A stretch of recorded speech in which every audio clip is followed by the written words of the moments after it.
সায়ন্তন ঘোষালের নতুন বাংলা ছবি ম্যাডাম সেনগুপ্ত এসছে সিনেমা হলে। কেমন লাগলো আলোচনা করব আপনাদের সাথে। Hi, this is Hastalipi Originals. এখন নতুন বাংলা ছবি থ্রিলার জনরার নতুন কাজ ম্যাডাম সেনগুপ্ত নিয়ে আলোচনা করব। এরকমই বাংলায় সমস্ত সিরিজ এবং সিনেমা সংক্রান্ত আলোচনা শুনতে এবং রিভিউ পেতে আমাদের এই চ্যানেলটা ফলো করে রাখুন এবং নোটিফিকেশন বেলের উপর ক্লিক করে অল বাটনের উপর ক্লিক করে রাখুন, যাতে আমাদের ভিডিও সবার আগে আপনাদের কাছে পৌঁছে যায়। তাহলে চলুন ভিডিওটা শুরু করছি। Hastalipi Originals, the ultimate filmy dose. ছবির গল্প ছোট করে বলতে গেলে বলতে হয়, এখানে ঋতুপর্ণা সেনগুপ্তের যে চরিত্র সে একজন কার্টুনিস্ট, আর কৌশিক সেনের যে চরিত্র সে একজন নাটক শিল্পী। তাদের দুজনের মধ্যে প্রেম হয় এবং তাদের মেয়ে সন্তান জন্ম নেয়, তার নাম মিতুল অর্থাৎ অনন্যা। কিন্তু তাদের বৈবাহিক জীবনের সমস্যার জন্য তারা ডিভোর্স নেয় এবং বাচ্চা মেয়েটি থাকে মায়ের কাছে। কিন্তু পরবর্তীকালে যখন বাচ্চা মেয়েটা হায়ার স্টাডিজের জন্য আসে কলকাতায়, তখন সে তার বাবার সঙ্গে দেখা করতে চায়, কিন্তু তারপরেই সে খুন হয়। এরপরে তার খুনের পেছনে কে দায়ী এবং এই খুনের সাথে কে কে জড়িত আছে তা জানার জন্য আসছেন রাহুল বোসের চরিত্র, যিনি একজন পুলিশ ইনভেস্টিগেটর। এরপর ছবির গল্প কোন দিকে মোড় নেয় সেটা এই ছবিতে দেখানো হয়েছে। ছবিতে অভিনয় করেছেন ঋতুপর্ণা সেনগুপ্ত, কৌশিক সেন, রাহুল বোস, খরাজ মুখার্জি, শান্তিলাল মুখার্জি, অনন্যা চ্যাটার্জি, এছাড়াও আরও অনেকে।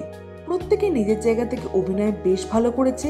বিশেষ করে পরাণ বন্দ্যোপাধ্যায় এই ছবিতে আছেন। তার স্ক্রিন টাইম কিন্তু বেশ কম, কিন্তু যতটুকু আছেন মন কেড়ে নিয়েছে সকলের। এছাড়াও খরাজ মুখার্জি থেকে শুরু করে শান্তিলাল মুখার্জি প্রত্যেকে নিজের জায়গা থেকে বেশ ভালো অভিনয় করেছেন। অনন্যা চ্যাটার্জি যে ক্যারেক্টারটা এখানে পেয়েছেন সেটা খুব ভালোভাবে এখানে জাস্টিফাই করতে পেরেছেন। ঋতুপর্ণা সেনগুপ্তর কথা তো বলাই বাহুল্য, তিনি সন্তানহারা মায়ের চরিত্রে যেভাবে অভিনয় করেছেন সেটা দেখার মতো। আর এখানে কৌশিক সেনের যে চরিত্র সেখানে তার অভিনয় অতুলনীয়, কারণ এই চরিত্রে তাকে নাটকের ব্যক্তিত্ব হিসেবেই দেখানো হয়েছে। সুতরাং এই চরিত্রে তিনি ফাটিয়ে দেবেন এটাই বলতে পারি। সব মিলিয়ে অভিনয় প্রত্যেকের দুর্দান্ত লেগেছে। আমার আউট অফ 5 অভিনয়কে আমি 4 দেব। ছবিতে বেশ কিছু জায়গায় পলিটিক্যাল অ্যাঙ্গেল রাখা হয়েছে, যেগুলো আপনাদের এই ছবিটা দেখার জন্য ইন্টারেস্টিং করে তুলবে এবং বাস্তবে আমাদের সমাজের চারপাশে যা হচ্ছে তার ছোঁয়া আপনারা এই ছবিতে পেতে চলেছেন। কন্যাহারা মায়ের চরিত্রে ঋতুপর্ণা এবং নাট্য ব্যক্তিত্বের চরিত্রে কৌশিক সেন ফাটিয়ে অভিনয় করেছেন।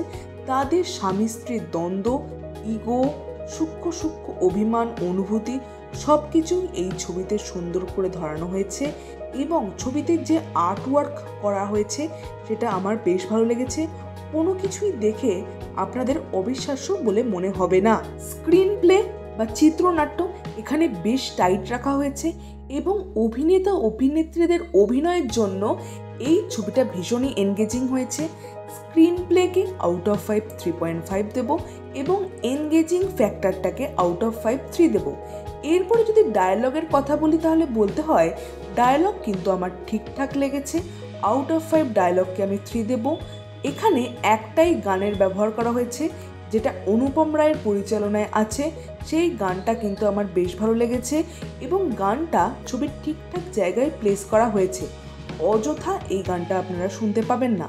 আউট অফ 5 গানকে আমি 4 দেব। এছাড়াও যে আবহ সঙ্গীত বা ব্যাকগ্রাউন্ড মিউজিকের যে ব্যবহার করা হয়েছে সেটাও কিন্তু বেশ ভালো লেগেছে। এই ছবিটাকে ব্যাকগ্রাউন্ড মিউজিকের জন্য কিন্তু আরও পোক্ত লেগেছে।